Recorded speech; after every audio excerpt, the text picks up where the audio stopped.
পুথি অধ্যয়নেই হৈছে বিদ্যা উপাৰ্জনৰ ঘাই উপায় আৰু সেই মূল মন্ত্ৰকে সাৰোগত কৰি ৰাজ্য চৰকাৰে এক বিশেষ আঁচনি হাতত লৈছে যি আঁচনিৰ দ্বাৰা অসমৰ বিদ্যালয়সমূহৰ ছাত্ৰ ছাত্ৰীয়ে ঐতিহ্যৰ সমান্তৰালভাৱে আধুনিকীকৰণত তেখেতলোকৰ যি গতি সেই গতি ক্ষিপ্ৰতাৰে আগুৱাই নিব পাৰিব। আছো এই মুহূৰ্তত তিতাবৰ খৰিকটীয়া উচ্চ মাধ্যমিক বিদ্যালয়ৰ সতীৰ্থৰ জৰিয়তে পৰিৱেশটো দেখুৱাবলৈ চেষ্টা কৰিম। এটা শ্ৰেণীকোঠাৰ পৰিৱেশ দেখুৱাইছোঁ। এটা অত্যাধুনিক লাইব্ৰেৰী তেখেতলোকে ইতিমধ্যে নিৰ্মাণ কৰি উলিয়াইছে আৰু সেই লাইব্ৰেৰীটোৰ পৰিৱেশটো দেখুৱাই আছোঁ।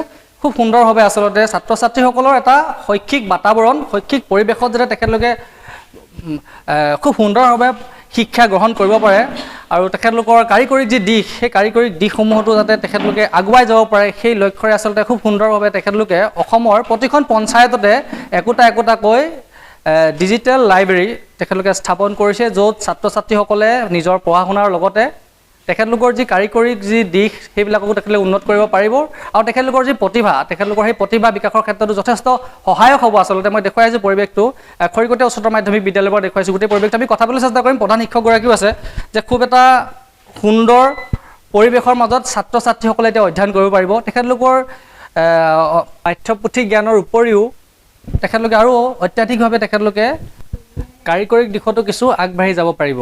কি ক'ব?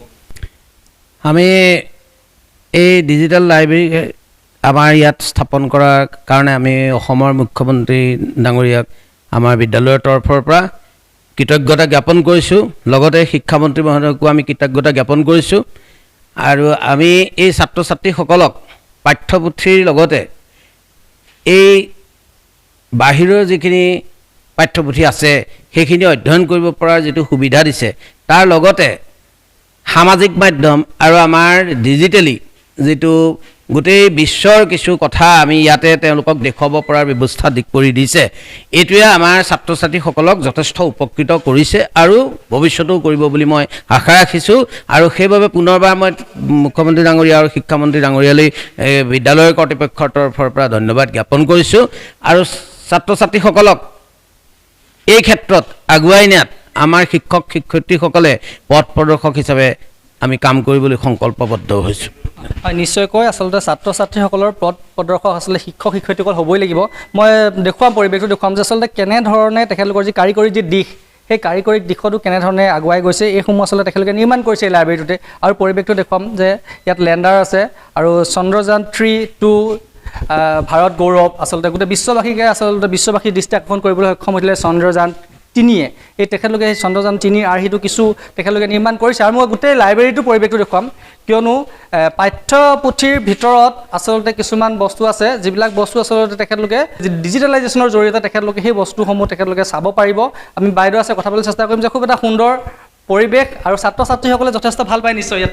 নিশ্চয় আপোনাৰ এই চেনেলৰ জৰিয়তে মই আমাৰ মুখ্যমন্ত্ৰী ডাঙৰীয়াক ধন্যবাদ জ্ঞাপন কৰিছোঁ যে তেওঁৰ মানে যি বিদ্যালয়বিলাকৰ এটা জাগৰণ আনিবলৈ তেওঁ যি ব্যৱস্থা কৰি দিছে সেই সুব্যৱস্থা আমি লাভ কৰি নিজকে আমি ভাগ্যৱান বুলি ভাবিছোঁ আৰু আমি অতি আনন্দিত। আৰু ইয়াৰ যি সুবিধা সেই সুবিধাসমূহ আমাৰ ছাত্ৰ ছাত্ৰীসকলে যাতে গ্ৰহণ কৰি তেওঁলোকে ভৱিষ্যত সুন্দৰ কৰি গঢ়ি তুলিব পাৰে সেইটোৱে আমি ধন্যবাদ জনাইছোঁ। খুব এটা গুৰুত্বপূৰ্ণ কথা কৈছে যে জাগৰণ এটা সজাগতা, কিয়নো সচৰাচৰ আমি দেখিবলৈ পোৱা যায় যে ব্যক্তিগত খণ্ডৰ বিদ্যালয়সমূহলৈ আচলতে মাক দেউতাকে নিজৰ সন্তানক পঢ়ুৱাবলৈ চেষ্টা কৰে, কিয়নো ব্যক্তিগত খণ্ডত কিছু সুবিধা আচলতে চৰকাৰী খণ্ড বিদ্যালয়তকৈ বেছি।